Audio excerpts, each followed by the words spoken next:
What is up, YouTube, and welcome back to Brute Strength Day 94. Right now, I feel like training is going extremely well. I'm really finding a lot of positive momentum after having the hamstring injury, and it's really recovering way faster than I thought it would. I talked with a friend about it, we talked about how hamstring injury actually recover pretty fast, especially when it's not tendons. So because it wasn't a grade 3 injury, so like a full tear of the muscle, it's gonna be pretty fast, like 4 weeks, something like that, to be back to full strength. But that doesn't mean I'm gonna just like push myself within 5 reps on failure, something like that, like in like 5 days, 6 days. I'll still just keep on being conservative because right now this is working and giving me confidence. So I worked up to a top set of 5 with 130. It's exactly 3 weeks after the hamstring strain. And that moved like extremely easy. I don't feel anything in the hamstring. I could probably do like 20 reps more, like something like that. But right now it's just about building confidence and getting back into the groove. And I honestly think that constantly being conservative with the weight that you choose, like I'm being right now, here in the safety bar squat, you can see I'm doing sets with 120. They're moving extremely well. Um, like really, really fast, control on the way down, really focusing on the form, staying upright, and getting extremely deep even with no shoes on. So these felt fantastic, and I could really feel my legs working despite.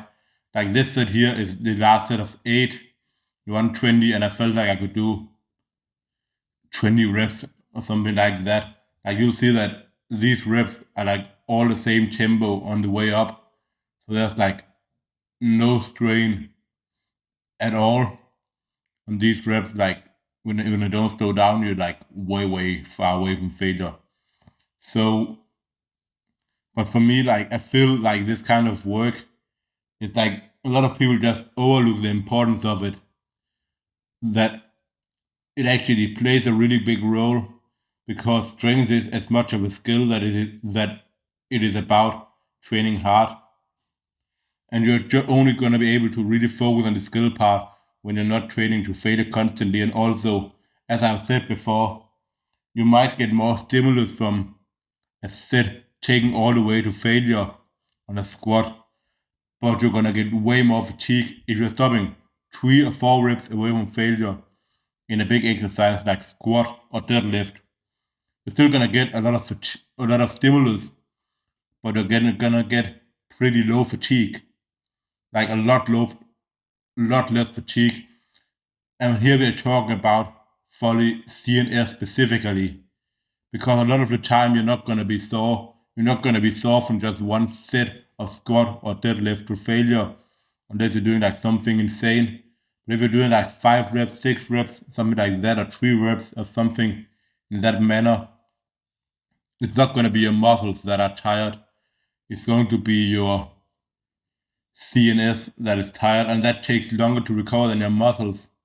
So if we can train our CNS a little bit further on failure and get in more training constantly, like then we're gonna be better off in the long run because we can accumulate a higher amount of stimulus over the long term with less fatigue. And obviously, at some point, we want to increase the effort exertion a little bit and to test where we're at and that things are moving forward. But you already have a little bit of a feeling of that when you're just training like 3 or 4 reps in reserve, because you'll know if if 120, let's say 120 kg is feeling easier, obviously you have become stronger. So you really need to train all the way to failure. And I think that's something that we should all constantly work on, like being more sophisticated with how we approach our training.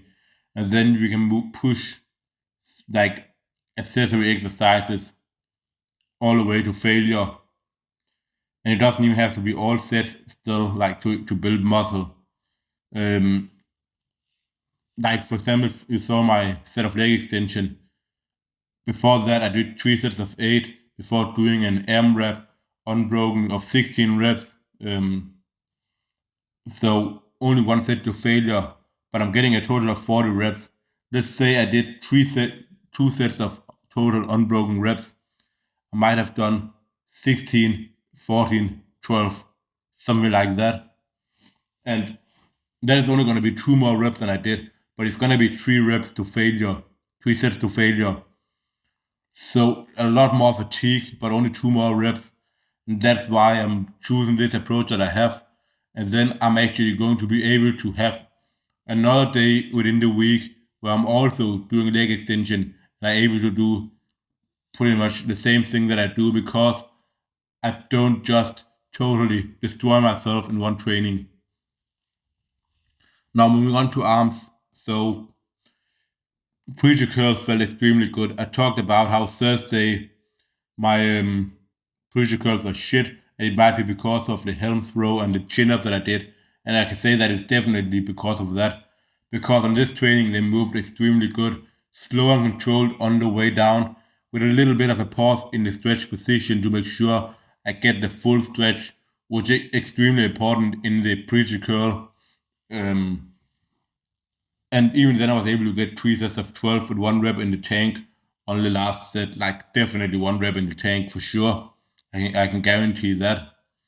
While just 2 days earlier, when I did the wrong exercise, I only got like how much did I get? Like 11 and then like 9, something like that.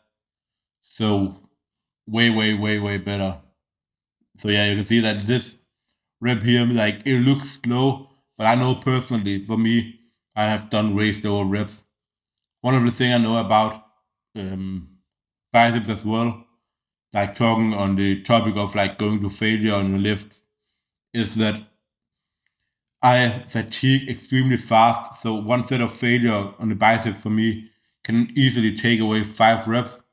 So if I went all out for like 3 sets, I would only maybe get like 16 reps, then 11 reps, then 8 reps, something like that.